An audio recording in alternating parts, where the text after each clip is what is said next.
Hello and welcome to all of you, and welcome to RLCT 2116 Health, Healing, and Religion. I'm Professor McCann. I want to begin by saying that we're working to make the shift to online teaching as painless as possible. As faculty, we recognize that everyone is in a different situation with varying degrees of access to the internet. Each week I plan to post lectures and often links to other resources. I will also be posting discussion questions. If there are any problems at all, please email me on my Nipissing account and we'll work to resolve them. I'm going to make myself available during office hours on Wednesdays, 10 to 11:30 in Blackboard Collaborate, and I'll be available by phone if you email me your number. If it's not working online, we can speak over the phone.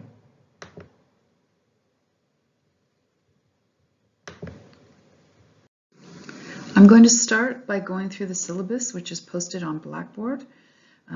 Your textbook is Health, Healing, Religion by David Kinsley, and it can be ordered from the Nipissing bookstore, and they'll mail it to you, or of course you can get it online if you find that you can get a better deal online. There's also a course pack for this course. It can be ordered from Print Plus and mailed to you. Just to note, some students have been having difficulty getting hold of Print Plus. You need to access it through your Nipissing University email. It won't work if you do it from any other email. Okay, so the first assignments are reflections on your attitudes towards health and healing. Then you'll have a final essay. I'll be posting a list of possible topics, and you're also free to choose your own topic as long as you run it by me. You'll have a final take-home exam. All of these assignments will be submitted to me on Blackboard. As noted in the syllabus, the participation mark will be based on your comments made in the online discussion forum. You'll be graded on 5 comments. Of course, you're welcome to make more than that. I'm just grading on a substantial comment. I'm not marking you out of 100 on it. You'll get full marks as long as you make a substantial comment that adds up to 100%. The first lecture for week 1 is introducing some of the key concepts of the course. Firstly, the idea of the connection between religion or spirituality and health is not one that's made by many people. Most students, when we discuss it in class, would say that they don't really see a connection. That's because the secular paradigm we live in assumes that religion is a strictly personal matter, something that's dying out in society, and so is kind of kept to the margins. This, in fact, I think as you move through the course, you'll realize this is not true.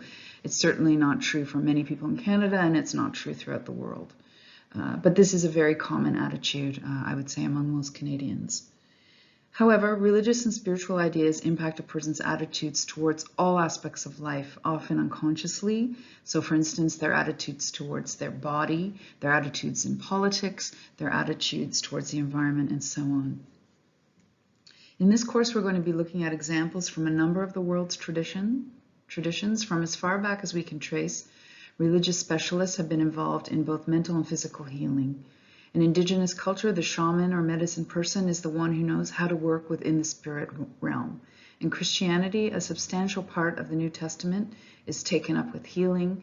In the Buddhist tradition, the Buddha is often referred to as the great physician.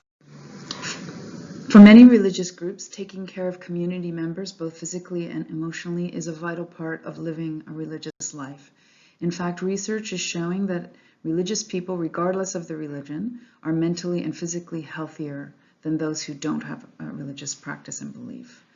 By the end of the course, it will likely be clear to you why this is the case. Religion offers community. It also contributes to resilience in a wide variety of ways that we'll be looking at.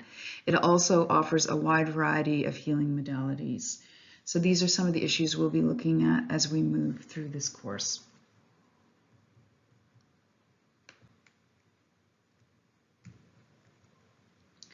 I'm posting a link to the WHO definition of health, and for this week, I want you to think about your idea of health. What is your definition of the word health? It's one of those words we think we know what it means. It seems sort of obvious, but when you really start to think about it, it's not. So I thought as a starting point, we would look at the World Health Organization definition, which I've added as a link on Blackboard, and you can look at it yourself. And I want you to start to think seriously about your definition of health. Also, where did these ideas come from? Where did you get them from? Did you get them from your parents? Did you get them from your education? Did you get them from the media? Also, do you think health is strictly individual? Is it only up to you to take care of your health?